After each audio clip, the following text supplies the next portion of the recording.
24 November 1971, a man who seemed to be a businessman booked a ticket from Portland to Seattle and started moving straight to the plane. At that time, there was no strictness of any kind on domestic flights in America. Passengers' baggage and their identities were not checked at airport before flight. This was a Boeing 727 aircraft from Northwest Orient Airlines. A passenger named Dan Cooper is carrying a briefcase and wearing sunglasses. He boarded the plane and sat on the seat of his own choice. He ordered a drink for himself and also lit a cigarette, because smoking in flight was also allowed in the 70s. The airplane took off at exactly 2:58 in the afternoon. As soon as takeoff occurred, Dan Cooper turned back and smilingly handed an envelope to the air hostess sitting nearby. The air hostess' name was Florence Schaffner, and when she read that letter it was complete shock for her. "Miss, I have bomb here and I would like you to sit by me." This was written on that paper, and when Florence Schaffner sat next to Dan Cooper, he opened his briefcase, which contained 8 sticks of dynamite and a detonator.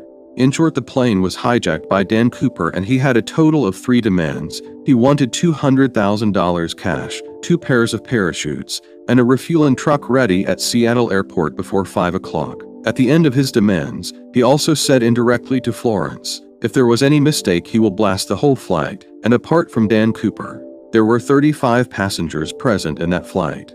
Florence went to the cockpit and explained the entire incident to the captain. Another air hostess named Tina Mucklow now took an intercom and sat down with Dan Cooper, and was working to deliver the message between the pilot and Dan Cooper. Remember, this was the first plane hijack in the history of America that was done for ransom, which is why the local authorities and the American government decided that they will accept all the demands of Dan Cooper.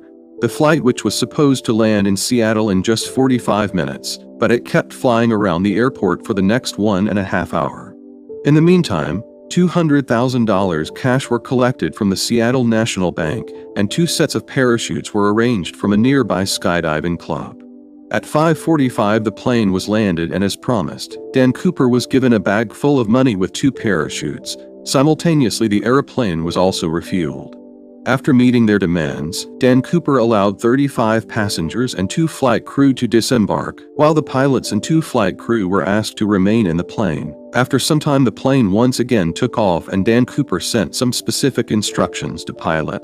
He wanted the landing gears and flaps of the plane to be open, the altitude to be 10,000 feet, the speed to be 320 kilometers per hour, and the plane to be taken directly to Mexico City. The pilot fulfilled all the other demands of Dan Cooper, but it was not possible to take the plane directly to Mexico City due to fuel, so the pilot gave Dan Cooper 2 options for refueling, Reno or Phoenix.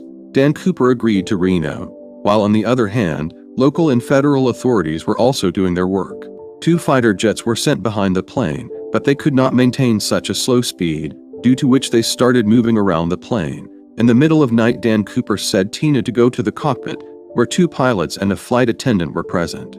When Tina turned to close the cockpit door, she only saw that Dan Cooper was tying something around his waist. After that, the stairs of the plane opened and Dan Cooper jumped from there. Whatever happened after that has been discussed for the last 50 years. After 3 hours, when the airplane landed in Reno, the whole plane was thoroughly checked, but neither Dan Cooper and nor any bomb found in the plane. This case is the case of the Federal Bureau of Investigation, which has not been closed till date.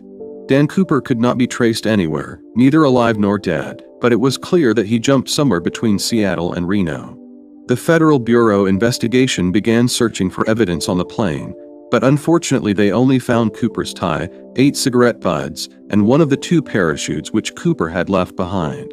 After interviewing passengers and crew, a sketch was made of Dan Cooper's appearance. On the basis of data present in airplane server, a search area was defined by estimating the drop location of Dan Cooper. This 45 square kilometer area is surrounded by dense forest and mountains. The search team searched the whole area, but not a single piece of information about Dan Cooper was found. Now, first time in American history, the FBI started taking help from the public for this case. Dan Cooper's sketch was printed in the newspapers, and the FBI promised a reward for any information about Dan Cooper.